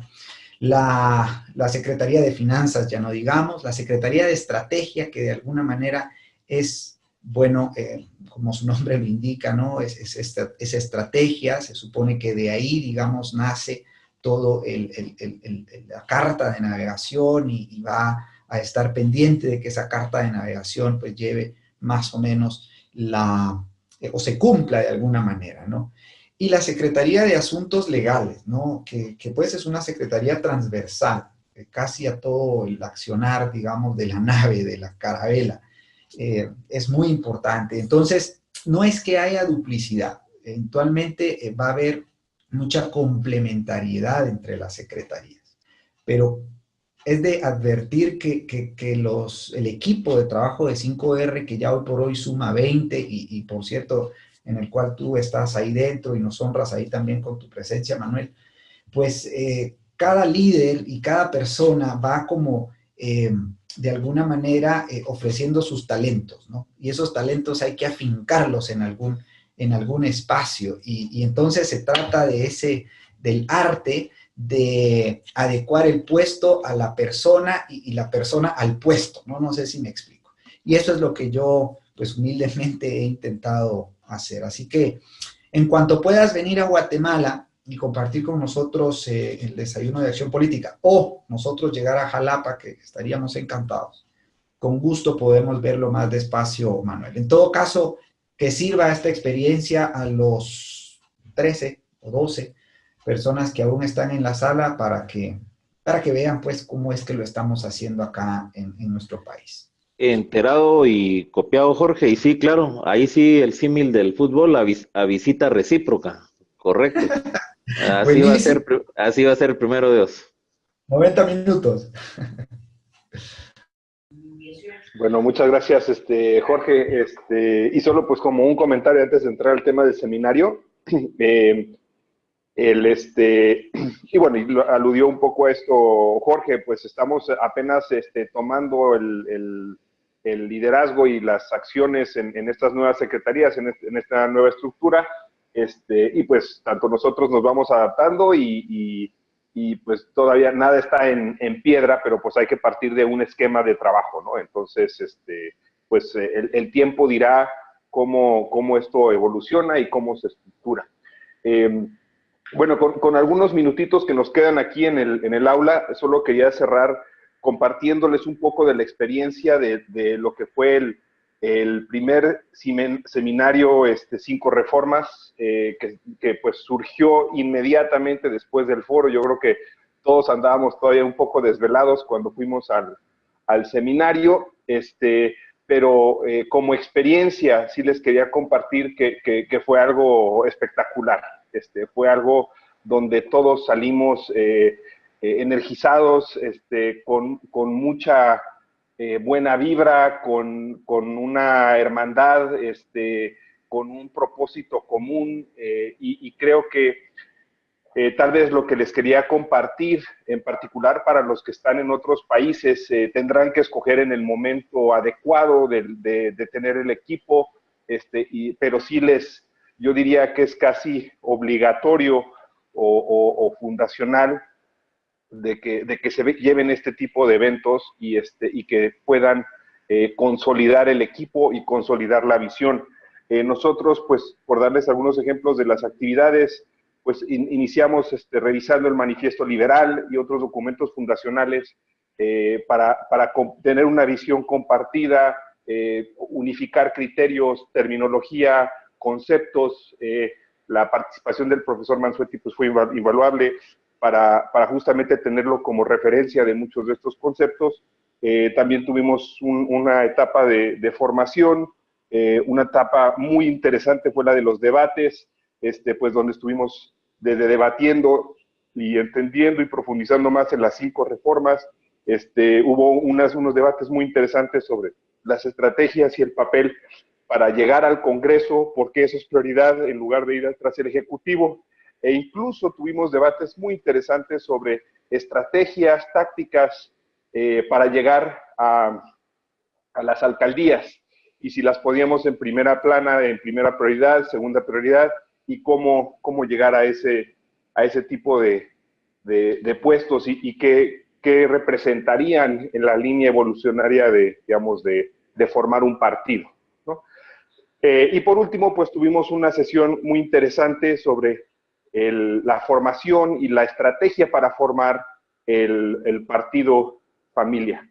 Y justamente ese debate entre el papel de la Asociación 5 Reformas Guatemala y el partido político, y realmente muchos de estos insumos pues ha sido la inspiración que ha tomado Jorge en desarrollar esa carta de navegación, y pues de forma colegiada la hemos estado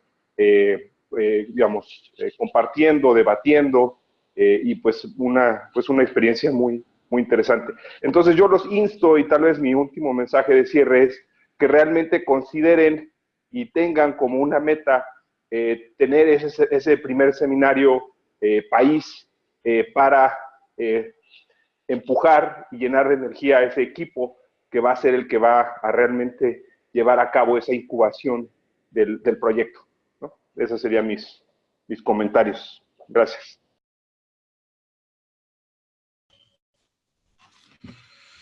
Ok, Excelente, David. bueno. Muchas gracias. Jorge, por aquí, bueno, Leven nos comentaba que si tendrás una presentación ahí que nos pudieras compartir, no sé. Sí, bueno, con gusto, pero no la tengo aún. Okay. Por eso no la podía compartir, Leven, mil disculpas. La ofrezco precisamente para mañana, estoy trabajando en eso. Pues de momento tenemos una presentación ciertamente, pero no aún el organigrama, ¿no? Solo pues lo tengo mentalmente y justamente trabajo en eso. Así que mil disculpas, no puedo hacer una presentación ahora. Ok, no hay problema. Ahora sí que en cuanto tengas algo por ahí, pues te agradeceríamos mucho que lo compartieras. Bien, sí, claro, pues, Eric. Gracias. Nos quedan cerca de 4 minutitos. Tenemos a Gustavo Romero de Perú y algunos otros todavía de México. No sé si de Perú también está José Luis Tapia, y no sé si algo nos quisieran compartir, cómo han estado por allá los movimientos. Ahora sí que si quieran comentar algo.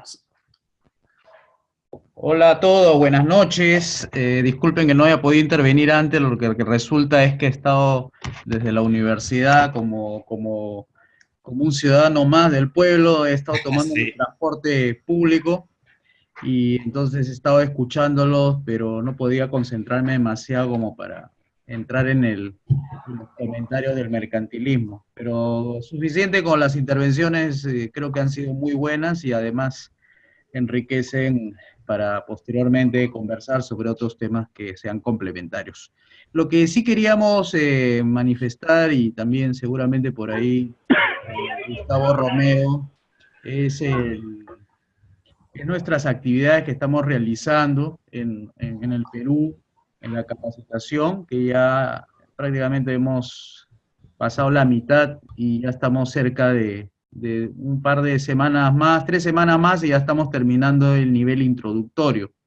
Y esa etapa a nivel introductorio nos va a permitir, digamos, primero afianzar al grupo para saber cuántos son los que realmente están formándose como debe ser, siguiendo todas las pautas que se ha establecido un comienzo, y además fortalecer, digamos, un ambiente de camaradería que son necesarias para que se pueda consolidar. Todavía estamos en una fase de formación, todavía no estamos con planes de realizar alguna acción concreta, específica de organización. Primero queremos conocernos, porque muchos de los inscritos en Perú, no nos conocemos. Así que cuando tengamos esa primera reunión presencial con las personas que han estado siguiendo la formación vía online, tendremos la oportunidad de conversar y definir algunas cosas que sean concretas, ¿no? En cuanto a organización, propaganda, el método FOPRA, como bien se ha dicho.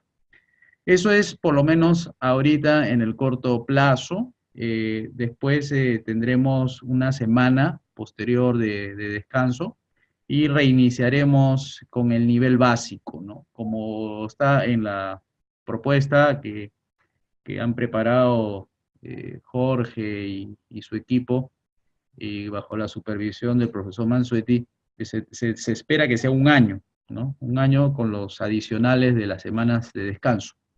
Y terminaremos en el nivel de expertos, Dios mediante.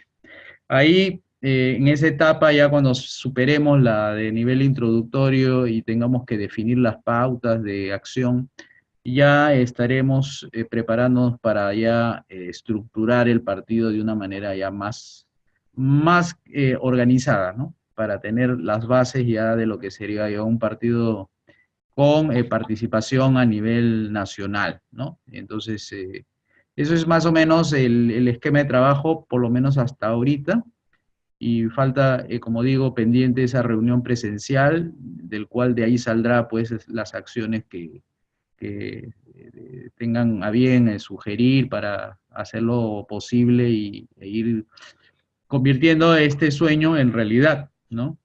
Así que eso es por ahora todo. Gracias, Jorge. Gracias, David, Eric, por estos minutos de compartir estas ideas. Si quieres, Gustavo, complementa tus expectativas dentro del partido 5 Reformas. Gracias.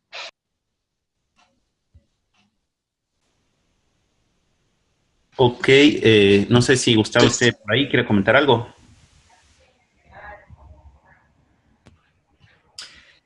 Sí, si no está Gustavo, yo quiero brevemente felicitar a José Luis Tapia por tan excelente labor que está haciendo al frente del programa de capacitación en Perú y bueno, para varios asistentes en América Latina. He escuchado pues todas las sesiones, esta última me gustó mucho, que ha sido facilitada por Oswald Chamagua. Mis felicitaciones, José Luis, de parte del Foro Liberal de América Latina, pues animarte a que sigas adelante. Comentarte brevemente que nosotros lanzaremos nuestro propio proceso de capacitación y entrenamiento también, con pincelazos, ¿no? Obviamente más contextualizados a nuestro país, ¿no? Pero ha sido de mucho aprendizaje, como lo has hecho tú, con Miriam, con Gustavo, allá en Perú, así que los tenemos siempre ahí como referencia. Una fuerte felicitación, José Luis, en nombre del Foro Liberal de América Latina. Ok, buenas noches, era Gustavo Romero. No, nada, agradecerle a todos ustedes, ¿no? Por todo el esfuerzo que hacen, Jorge Chapas, José Luis Tapia y Miriam Ortiz, porque no es fácil, ¿no? Hacer todo este esfuerzo de crear un partido político, la acción política. Entonces yo muy agradecido y viendo el avance que hace el liberalismo clásico a través de José Luis Tapia acá en Perú, Jorge Chapa, ¿no? Eso nada más, y se está aprendiendo bastante en las clases de los viernes. Gracias a todos. Chao. Muchas gracias, Gustavo, y sí, también reiteramos las felicitaciones. Seguimos aprendiendo de todos ustedes, son recursos muy de mucho valor para nosotros también. Y bueno, por aquí también tenemos a Rolando González de México, de Coahuila, y Santos Mercado. Acá en México estamos por organizar una reunión virtual. Ya después les vamos a pasar el horario para también ir dándole forma y estructura de este lado en México.